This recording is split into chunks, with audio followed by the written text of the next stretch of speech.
Hello, my name's Ari. I wanted to do a couple videos on testimonies, dreams, my life, things I see going on in the world. Just, yeah, just basic stuff. I already made a video, but sadly the microphone apparently didn't work, so that was great. Yeah, so for testimonies, one of the most important testimonies I have, and I think I have testimonies before this and after, but this one was a big one for me because it really gave me the belief that I needed, the faith in it. So I used to smoke cigarettes and chew tobacco. I would smoke a pack of Camel Whites a day, just about, and I would chew between 1 and 2 cans of Copenhagen a day as well. Lots of nicotine. Started having issues with my heart a little bit. Had a hard time quitting. Anytime I did quit, I would use patches, but I would get right back onto smoking again or chewing again. So one time I was at church and I was going to quit. I was going to use patches on Sunday, and I was at church on Saturday. And one of the men in our church, his name was Daniel.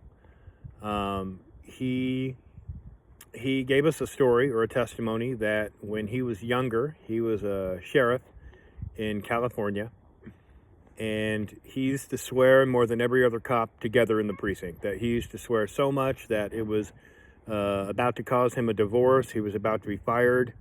He would swear in front of the mayor, in front of children, because he didn't even know he was swearing. And I get that. I used to swear like that. I wouldn't even know I said it because it was so normalized.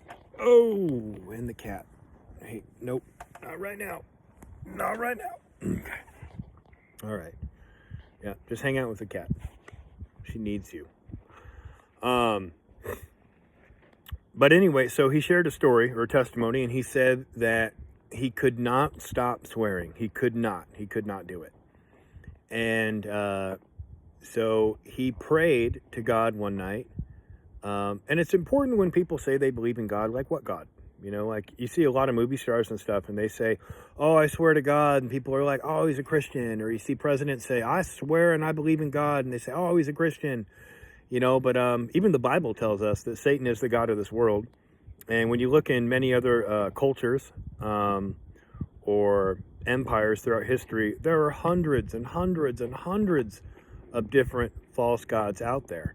So when someone says believe in God, it's important to understand, do they believe in the God of Abraham, Isaac, and Jacob, or are they talking about someone else, right? So it's important to really ask that when someone says, I believe in God. Who? But for me, it would be Abraham, Isaac, and Jacob, the God of the Bible. So he had said that he prayed and he asked God to help him stop swearing. And that he woke up in the morning and he said that it was like he could not swear. Even if he tried, the swear words could not leave his mouth. And to me, that just sounded so wild. It sounded so wild and so foreign to anything I'd heard or could really believe in. So honestly, when he said it, I thought it was crap. I thought it was crap. But later that night, I went home and I thought about it all day. And at the time, it was one of my longest prayers. I probably prayed for 40 minutes to an hour. I was pretty blunt. I just told God that I thought everything Daniel had said was garbage. It was crap. It was bull. And that I just can't fathom how that would work. And by the end of the prayer, after really, getting it out there, crying a little bit, because, I don't want to die from a heart attack from smoking. We all know it's highly addictive, poisonous, all kinds of things. I've tried for 10, 15 years to quit on my own, and I can't. I tried, I can't.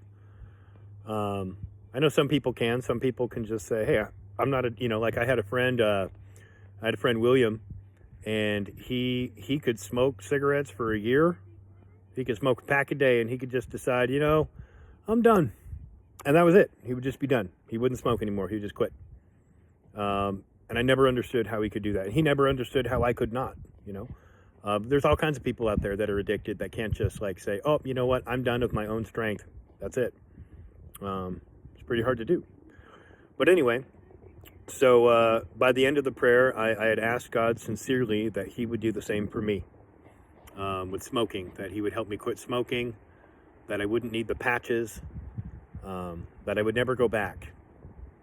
And, you know, amazingly enough, I woke up the next day and I didn't have a single craving for a cigarette. Now, I mean, if you're a smoker and you smoke, let's say, just a couple cigarettes a day, maybe the addiction's not so bad.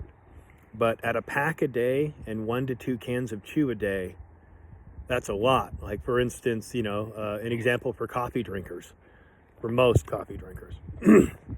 If you are used to drinking, let's say, half a pot of coffee, and then the next day or two you don't have any coffee, you get these terrible, terrible migraines, headaches, and that's the addiction. That's the withdrawal, right?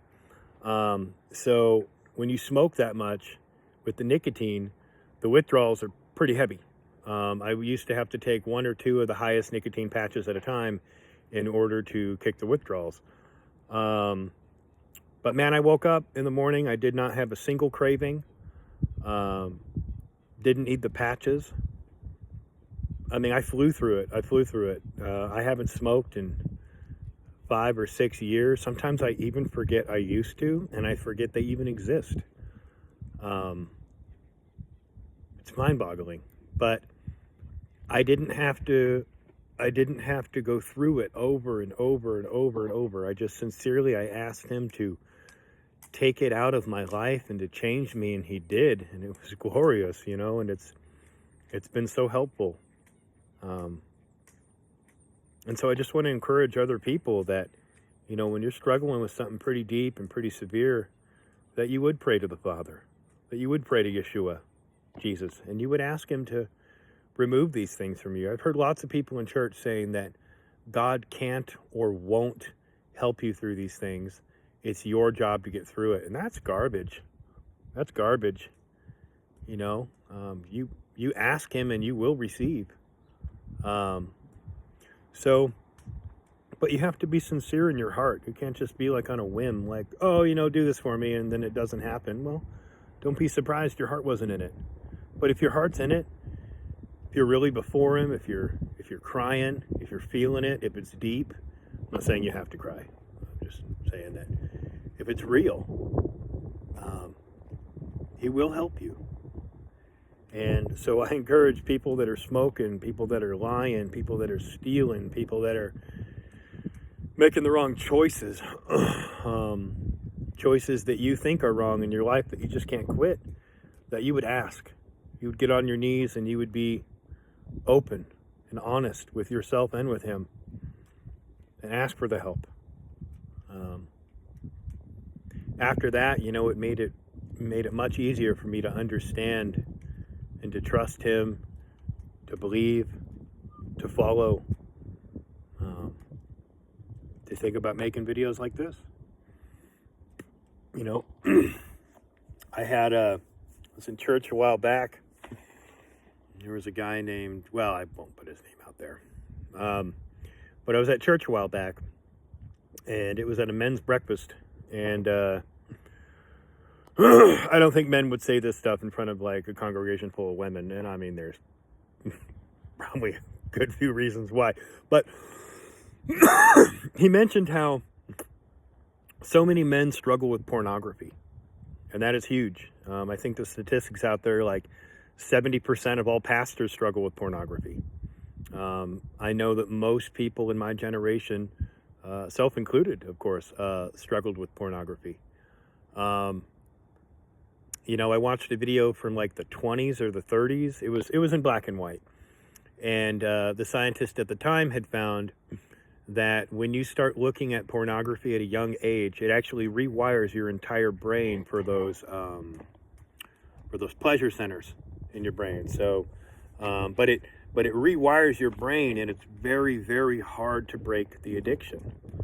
And you know, for me, I mean, I looked at pornography for probably 15 years. You know, I started out, I'm going to do this in another video, but I started out life being extremely autistic. I was high functioning autism. I'm grateful I was not low functioning autism. But I was high functioning autism. And I prayed to God for many years to take that away from me, and He did. He did remove that. But when you're autistic, you're really odd. Really odd. You don't have. It's really hard to make friends. It's hard to have girlfriends. It's hard to have a job. It's hard to be social. It's hard to be all of that. And so, I think porn has become a massive outlet, not just for. I know people say there is no normal, but I can assure you, when you're really disabled, you can look at other people and say normal, right?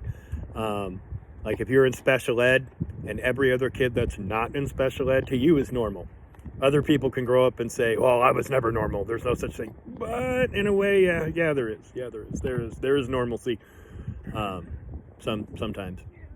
But, porn is a really hard thing to break from. I don't think women struggle with it as much, but they might. I know that men do. Men struggle with it greatly.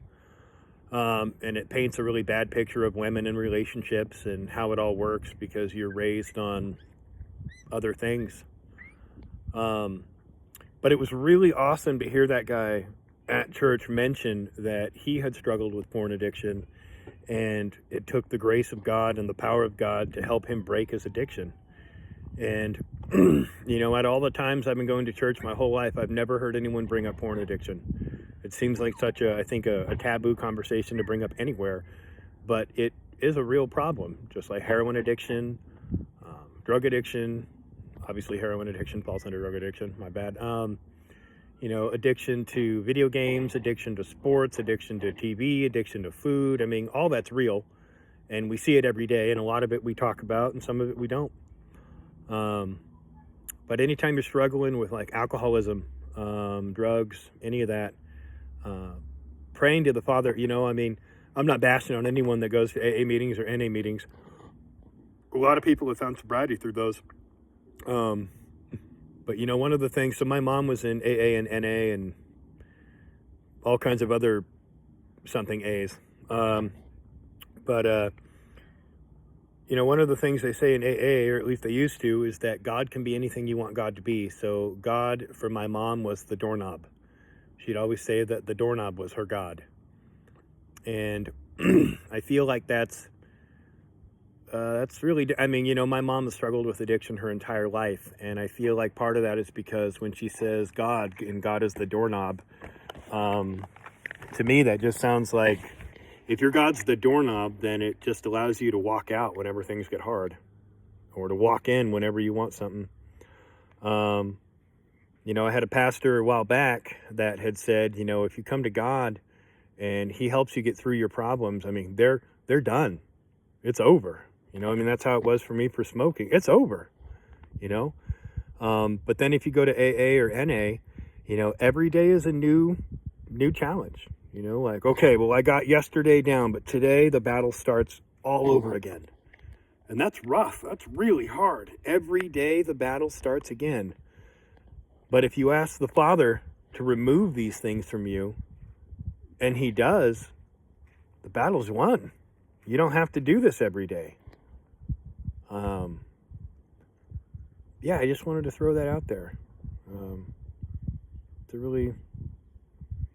an important testimony, and I don't really often share my testimony because I don't talk to a lot of people. But I think it's important to share that, and I think it's powerful.